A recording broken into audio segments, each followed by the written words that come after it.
Welcome to the Trade Up Podcast, Episode 8, hosted by John Finan, founder and president of Finan Home Service and co-author of the book, Trade Up. Today's episode is a little different. It's about a smart young guy who agreed to tell his story of getting advice to get into skilled trades, ignoring that advice, and trying out a couple of different occupations before circling back to a trade career. Here's John Finan.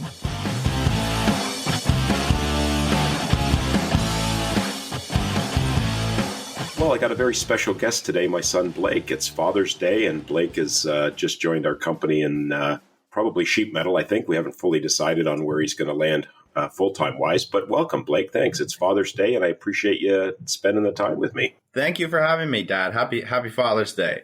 Thank you. So you're just new into trades, but you're not unfamiliar with it, because I remember that I would take you along to job sites after dinner, you and your sister, when you were really young. So maybe share a little bit of that story with us. Yeah, weekends and after school, a few times we definitely would have went to the job sites for new construction and, played in the dirt hills or see if we could find change on the ground. Of course, it was always knockouts, and then going into public school and high school, there's also bring your kid to work day. So some days I'd be with John, other days I would be with Glenn, actually, who still works with you. So, it was really great showing up, all the different seasons and seeing what it's like from one to the next. That's good. I don't know if you remember this, but you had, you must have been under 5. You had a hernia operation. When I picked you up at the hospital, we had a job site we had to look at, and I brought you along. I feel like I made you get out of the car because I didn't want you in the car. So there you were, all kind of hunched over as, I don't know, probably a 4-year-old out of the hospital. There's probably some parent law that we broke there. But anyway, you seem to have grown up well. So that was when you were little. And I recall that you worked in the company for one summer as well. How old were you then?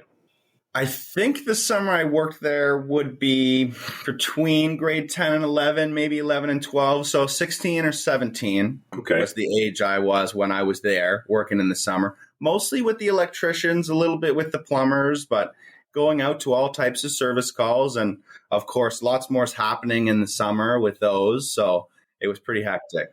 So if you were that age, my guess is you were paid and not electrical knockout box fillers. You were paid real money. Yeah, exactly. I'm not sure what minimum wage was at then, but they were paying me something. So yeah, well, I can assure you that whatever I paid you was the least possible allowed to be paid. So definitely, yeah. I'm sure there's a family minimum wage, I think, that's even lower than the regular one, right? So, there you go. Yeah. Complain. Well, you did get room and board, and if I'm correct, we probably made you save half of what you earned because you're a homeowner and have been for a few years now, and it's probably thanks a little bit to that. So you did it in high school, but for a little bit in high school, but you chose not to stay in the trade. So maybe share with us sort of the idea of why you chose not to stay in the trades and what you did. Yeah. So the high school I went to over in Byron, St. Thomas Aquinas, it's not exactly a tech school like you would see in some of the other neighborhoods. So we do have tech classes, but we don't have all the facilities some of the other places would have, and 10 or 12 different tech teachers from different trades. We did have one or two, and I took a few of those courses, but the guidance counselors really tell you want to go to college, you want to go to university. They didn't even touch on the trades. They didn't say it wasn't something you want to do, but it wasn't something they talked about at all. Oh, interesting. How about any of the friends that you had in high school? Did they sort of gravitate to that without college or university? No, I have a few friends that tried out college for a little bit before they found their way into the trades. So I have a buddy who does concrete work now that tried university. I have a friend that went to Fanshawe and now he does fire alarm technicians. They sort of go with what the guidance counselor had told them and then figure out, hey, this is not for me. Let's go, take a step back and figure out what else I can do. Yeah. So right from the earliest days, I know your mom and I saved for college or university, whatever it was going to be. And I don't remember that we had ever said this is what you should do. Did I? Yeah. I tell some of your guys at work, actually, when they asked me why I wasn't there already, since I'm 27 now. And I remember, I was 15 or 16 or something. And you wrote out this plan on a napkin. You turn, I think it was 19, and you do your apprenticeship. And you can do night school at the same time. and you had all the money laid out. By the time you're done, and you're a journeyman, and you're finished your program at university, you're supposed to have $250,000. But, as a 15-year-old, 16-year-old, your dad writes that down on a napkin. It's not really something you want to do, right? But in hindsight, that probably would have been a good idea. It's interesting. Your sister said that at my birthday party about me giving her life advice. And she said she was 16. And I'm thinking, I don't remember any good conversations with your sister when she was 16 at that time. But I'm guessing there was. And I certainly don't remember the napkin story, although that does sound like something that I would have done. So, and you know what? I guess fair enough. If you're 16 or 17 and your dad's got something that you want to do, well, that's probably exactly what you don't want to do. Especially as a boy at that age, you're not really recognizing authority, right? So, they're telling you to do this. Hey, I want to do this instead, right? So. Yeah, right. Okay. So you finished high school, and then what'd you do after that? I finished high school, and then I went to Fanshawe, just like, the guidance counselors told me to do, and decided I was going to go work in banking. So I did that for 13 or 14 months or so before I decided that wasn't for me. But hey, at least I finished my program. So what was it about banking that you didn't like? You know what? Well, I was in the branch. I wasn't in one of those large offices where you're dealing with giant mutual funds and things. And to be honest, I didn't want to give people advice on banking. I figured I'm going to do my own banking, and the bank's going to tell them what they want. And, maybe I think that's not what they want, but hey, I got to give it to them anyways. So if I can't give you the advice I'd like to, I got to give another one. I'm just not going to do anything. And it seems to me that it was right around the 12-month anniversary of you working for the bank, which my recollection is that's exactly the job you wanted when you started in that program. So you got exactly what you wanted. But after probably exactly your 12th month anniversary, you said, this isn't for me. Yeah, it was sort of the beginning of what I wanted. So when we went to that program at Fanshawe, they told us you want to get into a bank and get a couple of years under your belt, but then you want to get out of there right away and become your own independent advisor. I did a third of the time in the bank before I figured I'm going to get out of there. So, and I noticed going into the branch I worked at, there's 15 people maybe have been in my office, right? So after that, I went into truck driving, actually. So I found a company that was sort of a training ground for drivers. They would take new people, and I was doing regional stuff. So, Sarnia and back, not too far. But still in the big rig, right? So yeah. And you were home every night? I was home every night. More home every morning. I was actually working every night. So I would get off at, 10 a.m. or something. You go to bed at 4 p.m. But, on a Friday, that's nice. You get home at 10 a.m., you nap. Everybody's done work afterwards, and you can go right out. You're rested and ready to party. Okay, yeah. Exactly. That makes sense. Actually, I'd kind of forgotten that. I know when you decided to get out of truck driving, you were on days for a bit, but I'd kind of forgotten that. Right, you're new into trucking, and that's what you get is the midnight shift. And you know what? I would rather have midnights for trucking the entire time, right? It was the best time of day to be out there. I couldn't have asked for a better experience there. Yeah, true enough. Kudos for making that decision quickly. I mean, there's unfortunately a lot of people that start a career that they've trained for, and for a whole whack of reasons. Usually it's debt and obligations to a spouse and to children and a mortgage and these sorts of things, that they just end up staying in something that they literally don't like for their entire career. So right. And I noticed that at the branch too, with a lot of the older people, is they're getting towards their retirement, but they didn't want to be there 15 years ago. Right. So yeah, got it. Okay. And so truck driving, what prompted you to get out of truck driving? Because I think you did that for, about 3 years. Is that right? Yeah. I think closer to 4. I just didn't see the wages going up the way I wanted to with what I wanted to do in trucking. So you could specialize and make the big bucks, or you could say do long haul and drive to, Texas or the southern border and make a bunch of money there. But I heard from colleagues, you got new kids coming on the way. They don't know you after a couple of years. You're away all week long, maybe even longer than that. Once they're in those first, second, third year of life, you want them to know who you are, right? So I figured time now to be around the whole time and come home from work every day. So maybe make some dinners as well. Excellent. Well, you can pull out a napkin and jot down plans for your children that they'll completely ignore as well. And that's just part of the circle of life. I suppose I did the same thing with my father. So making a little bit more money was sort of the push towards the trades. Share with us what you're doing now. You've only been working with us for about, I think, did you say yesterday was 3 months? No, so I'll be at 3 months at the beginning of July. So I think 9 or 10 now I've been there, mostly doing sheet metal. I've worked a little bit with the plumbers, but Yeah. right now we're finishing off one of the factory jobs I'm sure you know about, John. So putting up the last bits of ductwork, the ceilings going in. We need to put the nice fans they're going to see in the office and everything. So Right. just the finishing touches, all the stuff that needs to look nice at the end. So it's a little more difficult, but still enjoyable. I remember because my electrical apprenticeship actually started at a company that did some sheet metal. And my recollection of that was you had to use those square hammers. So I hit my fingers all the time. And I also had cuts. So you got lots of cuts and lots of sore fingers. Quite a few cuts, yeah. I've noticed that not a lot of guys wear gloves, so I'll sort of have to go slower and figure out how to not cut myself. But, Yeah. they are cutting themselves as well. So as long as I do it as much or less than them, that's fine with me. So There you go. And you get better over time. I've started cutting myself less the last couple of weeks, so it seems to be working well. Gotcha. I've also shared a lot with younger people that when it comes to apprenticeships, ratios are a real challenge because you have to have one journeyman for every apprentice that you have. And I don't know that this is wrong, but I'm not sure that people see it the way I do, which is if you're going to get an apprenticeship in, say, plumbing, sheet metal, electrical, refrigeration, these kinds of things, just take the first opportunity you can. If it ends up being plumbing, take plumbing. If it's sheet metal, that one. For whatever reason, electrical has always seemed to be one of the most popular ones, so it's the hardest to get into. Right. But at the end of the day, it's not any more valuable than any of the other trades. So maybe speak a little bit of what you know about the different trades so far.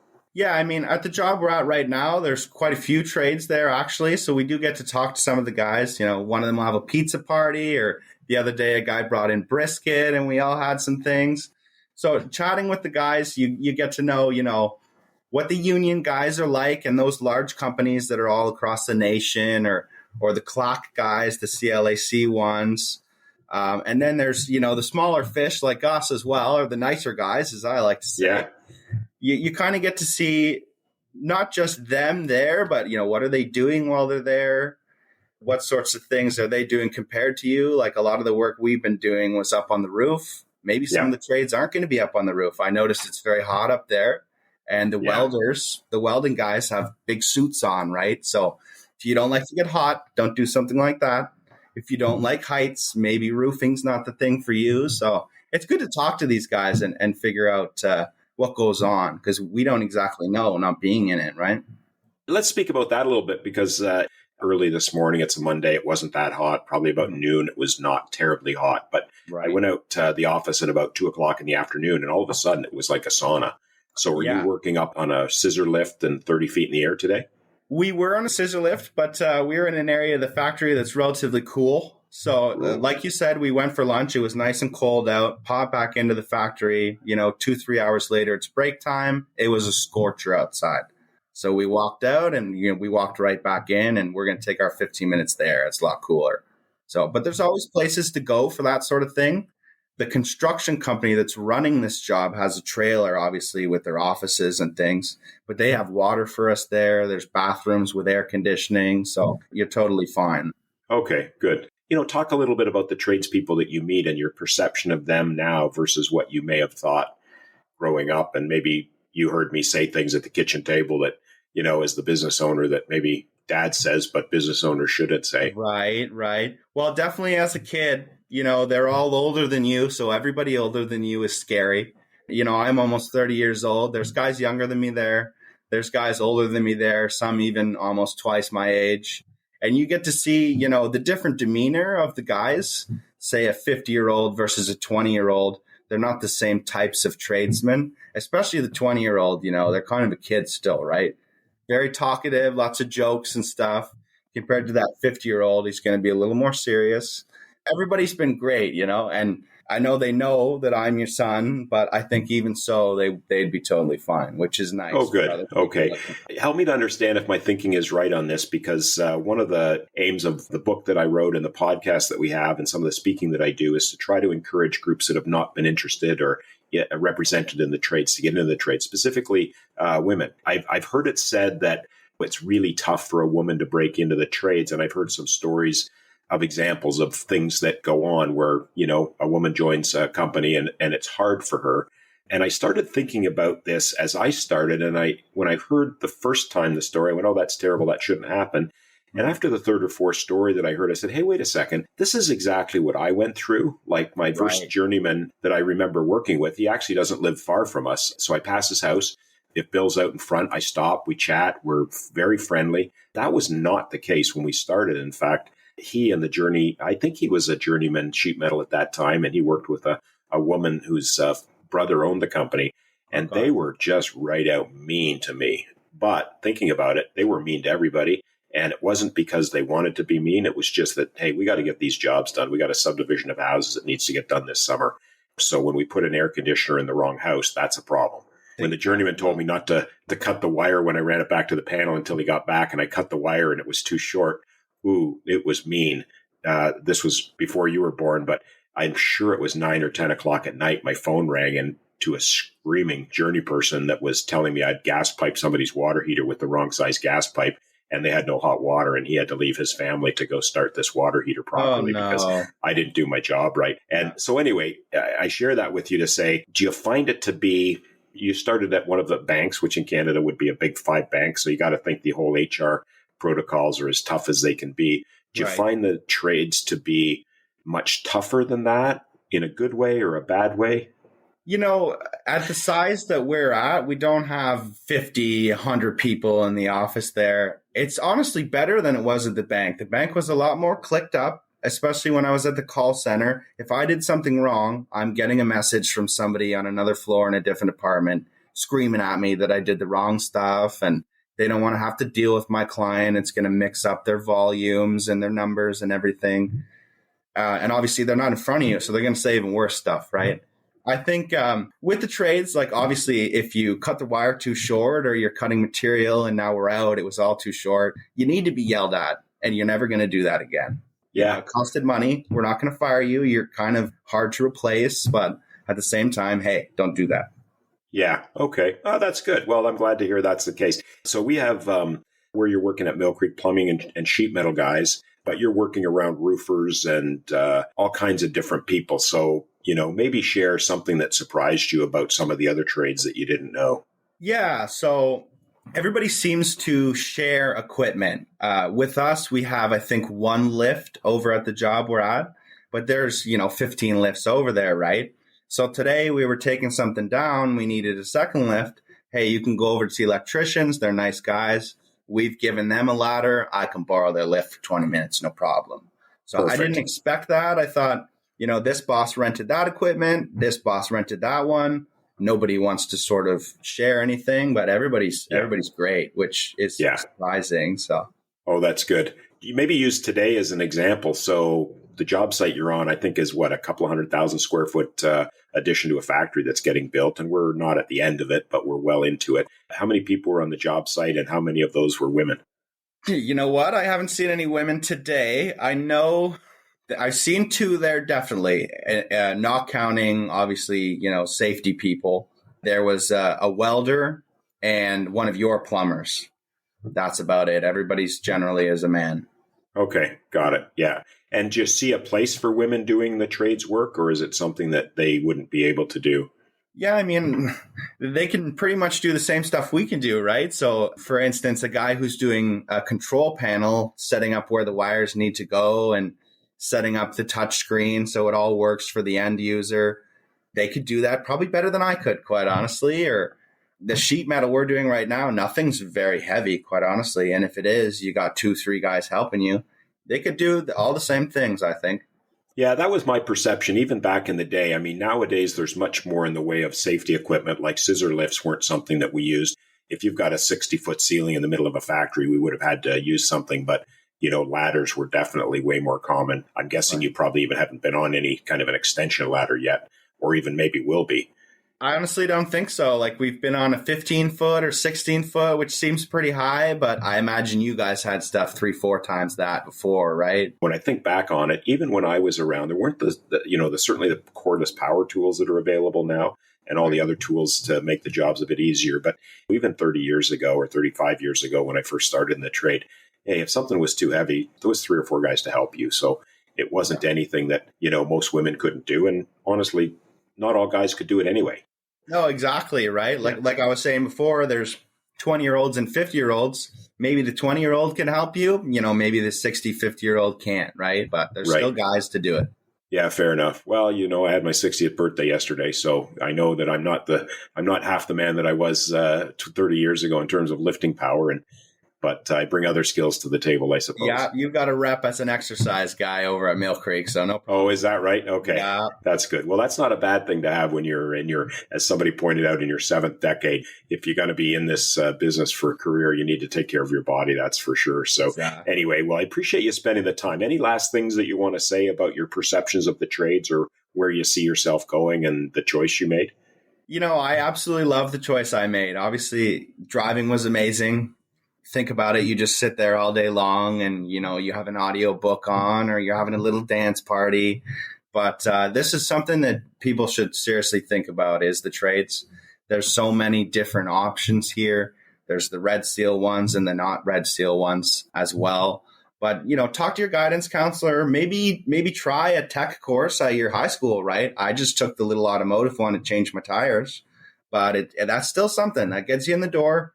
There'll be different kids there that want to do this sort of thing. The teacher may have been in a trade. There could be other teachers in different trades. So check everything out, see what your options are, and decide what's for you. And if you don't like it, hey, you're young. You can change still.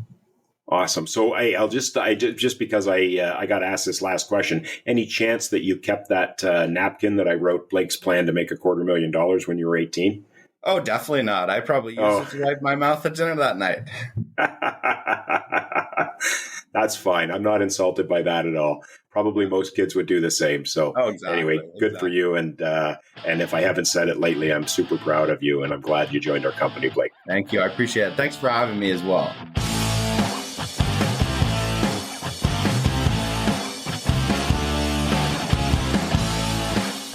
Thanks for listening to the Trade Up Podcast. We're back in a couple of weeks with the latest news and views in the trades from John and me, Lisa Brandt. If you know someone who should consider a future in skilled trades, why not give them a copy of our book, Trade Up? You can find it on Amazon. And if you have any feedback or ideas for a great guest, we're all ears. Email John at tradeupbook.ca. Ciao.